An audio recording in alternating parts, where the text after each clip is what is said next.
मित्रों, आज भारतीय जनता पार्टी हरियाणा का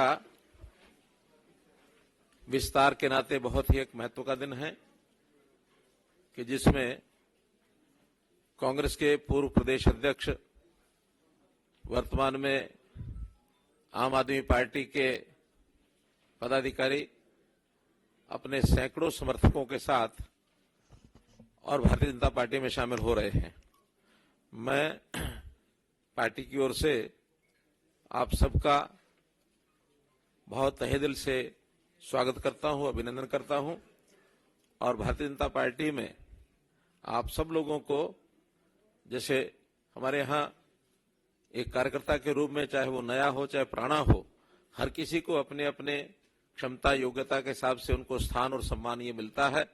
मैं विश्वास दिलाता हूं कि आप सब लोगों को उसी प्रकार का स्थान और सम्मान मिलेगा।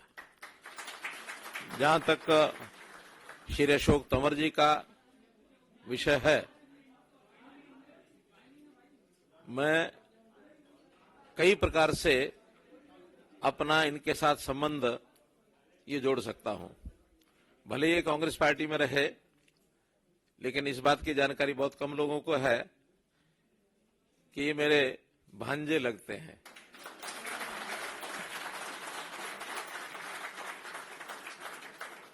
इस मायने में कि इनके माताजी का जो गांव और मेरा गांव एक ही है, बनियानी गांव है। उस नाते से मिलते जुलते रहे। अब ये ठीक है कि अलग अलग जगह काम करते रहे, लेकिन मुझे बहुत कष्ट हुआ जब कांग्रेस पार्टी में रहते हुए और इनके ऊपर हमला तक किया गया, और किया किन्होंने? कांग्रेस पार्टी के लोगों ने ही। उस दिन मुझे लगा कि जरूर मुझे इनकी चिंता तो करनी चाहिए, तो मैं इनका हालचाल पूछने गया। बहुत लोगों ने उस समय भी कहा कि आप इनको अपने साथ क्यों नहीं बुला लेते। मैंने कहा, देखिए, हमारा तो बहुत खुला घर है, दरवाजे हर किसी के लिए खुले हैं। किसी का मन कर जाए तो उसको तभी आना चाहिए, खास करके दूसरी पार्टी के व्यक्ति को। अगर हम जबरदस्ती ले जाएंगे तो किसी का मन न लगे तो क्या दिक्कत आएगी। अंतोगत तो हमारी बातचीत भी होती रही और इनका मन वहां से उचाट हो ही चुका था। एक बार इन्होंने विचार भी किया कि ठीक है, मैं वहां से छोड़ के और आपके यहाँ आता हूं। अब जैसे कोई ट्रेन होती है ना, ट्रेन एक स्थान से चल करके दूसरे स्थान पर जाती है तो गंतव्य स्थान पर पहुंचना होता है, लेकिन कभी ना कभी बीच में कहीं दूसरी लाइन उसमें से फट रही होती है और कांटा बदलने वाला गलती से कांटा बदल दे तो लाइन पर ट्रेन वहां नहीं पहुंचती जहां पहुंचना होता, वो किसी और स्टेशन चली जाती है। तो अप्रैल 2022 में इनकी ट्रेन कांग्रेस से तो चल पड़ी थी, पहुंचनी यहां थी, लेकिन वो कांटा बदलने के कारण से पहुंच गई कहां? आम आदमी पार्टी। तो उस समय हमें लगा कि गलत कदम इन्होंने उठा लिया, लेकिन अनुभव इनको अपने आप ही आना था, वो आ गया। और अब जब हमारी बातचीत हुई, कहने लगे, अंतोगत मुझे देश के इस वातावरण को देखते हुए जो इस समय है भारतीय जनता पार्टी में शामिल होना चाहिए। तो मेरा स्वागत है आपका। हम लोगों ने बैठ के बातचीत की और उसके बाद आज वो दिन है कि जब आपने भारतीय जनता पार्टी ज्वाइन की है अपने सैकड़ों समर्थकों और कार्यकर्ताओं के साथ। मैं इस अवसर पर आपका स्वागत करता हूं और पुनः विश्वास दिलाता हूं कि इन सब कार्यकर्ताओं का स्थान और सम्मान, जैसा एक सामान्य कार्यकर्ता या जो भी क्षमता योग्यता जिसकी होती है, उसके हिसाब से आप सबको सम्मान मिलेगा। इतना विश्वास करते हुए मैं अपनी बात को समाप्त करता हूं। आज इस कार्यक्रम में अच्छी बात यह है कि हमारे राष्ट्रीय महामंत्री अरुण सिंह जी हैं, हमारे प्रदेश अध्यक्ष नायब सिंह सैनी जी हैं, संजय जी बैठे हैं, महेंद्र पांडे जी आए कि नहीं, तो हमारे अनिल बलूनी जी, इन सब लोगों के सामने ये सारा कार्यक्रम संपन्न हो रहा है। तो विटनेस के नाते आप सब लोगों की विटनेस, ठीक है। धन्यवाद। बहुत बहुत धन्यवाद आदरणीय मुख्यमंत्री जी। अब मैं आग्रह करूंगा अशोक तंवर जी से। अशोक तंवर जी, आज ऐसे दिन भारतीय जनता पार्टी की सदस्यता ले रहे हैं जब भगवान राम भी आने वाले हैं। ऐसे शुभ अवसर पर वह भारतीय जनता पार्टी में शामिल हो रहे हैं, उनका स्वागत है। मैं उनसे आग्रह करूंगा कि वह मीडिया को संबोधित करें।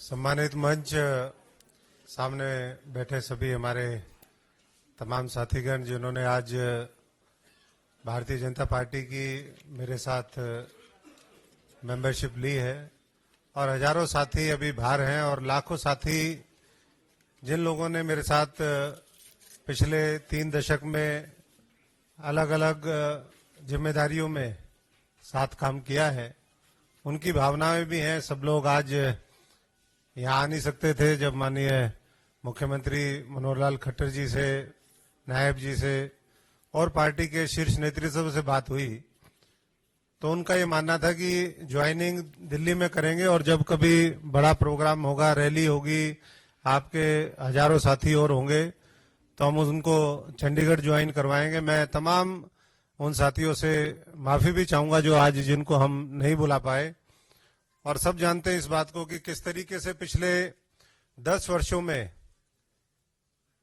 आदरणीय देश के प्रधानमंत्री यशस्वी नरेंद्र मोदी जी के नेतृत्व में देश बदला है, किस तरीके से देश की एकता अखंडता को लेकर के एक बड़े पैमाने पर काम हुआ है, करोड़ों लोगों का भाग्य बदले, उनका जीवन स्तर ऊपर उठे, ये देश दुनिया में शीर्ष पर पहुंचे, इसके लिए पूरी टीम के रूप में जो काम हुआ है उससे मैं भी और हमारे साथी सभी प्रभावित भी हैं। और मैं समझता हूं कि आज उस विकास की यात्रा में जो देश जब 100 साल पूरे करेगा 2047 में, जो एक सपना है कि पूरे दुनिया के शीर्ष पे भारतवर्ष हो, हमारा गौरव, हमारी संस्कृति, हमारी सभ्यता वो पूरी दुनिया के अंदर छा जाए, इस भारतवर्ष के एक एक भारतवासी को मौका मिले कि वो अपनी शक्ति का सदुपयोग करते हुए अपना अहम योगदान देश की तरक्की में दे, ऐसी हमारी कामना है। और मैं, जैसा भी बलोनी जी ने कहा, ये मेरे लिए भी सौभाग्य की बात है कि 2 दिन बाद 22 तारीख को अयोध्या के अंदर जब रामलला वहां पर प्राण प्रतिष्ठान होगा, उससे पहले मुझे भी ये सौभाग्य मिला कि मैं भी उस सांस्कृतिक हमारा जो धरोहर है, जिसके लिए पूरी दुनिया के अंदर ये भारतवर्ष जाना जाता है, उससे पहले मैं भी इस भारतीय जनता पार्टी का एक सदस्य के रूप में, इस परिवार के रूप में एक सदस्य के नाते मेरी और मेरे साथियों की एंट्री हुई है। मैं आदरणीय नड्डा जी का भी, तमाम पार्टी के वरिष्ठ नेताओं का बहुत बहुत आभारी हूं कि आज उन्होंने ये सहमति दी कि मैं आज भारतीय जनता पार्टी के कार्यकर्ता के रूप में प्रवेश हूं, और आने वाले समय में देश के निर्माण में जो भी हमारी जिम्मेदारी हो, जो भी भूमिका हो, वो हम निभाने का काम करें। मैं एक साधारण परिवार से हूं, मेरे पिताजी यहाँ बैठे भी हैं, फौजी परिवार से हैं, किसान मजदूर परिवार से हैं, और हम तो हमेशा जीवन में हमने यही सोचा कि सच्चाई, ईमानदारी और मेहनत के बल पर हम इस देश को आगे बढ़ाने का काम करें, और वही सपना लेकर के आज मनोहर लाल जी जो हरियाणा में काम कर रहे हैं, हमारे नायब सैनी जी, अरुण जी, बलोनी जी, संजय जी, सभी एक टीम के रूप में हमारा एक ही लक्ष्य होगा कि 2024 के अंदर हम पुराने सारे लोकसभा के रिकॉर्ड पार करें, 400 का आंकड़ा हम पार करके इस देश के अंदर एक सुशासन और किस तरीके से इस देश को ऊंचाइयों पर ले जा सकते हैं, उसके लिए सब मिलकर के काम करेंगे। धन्यवाद।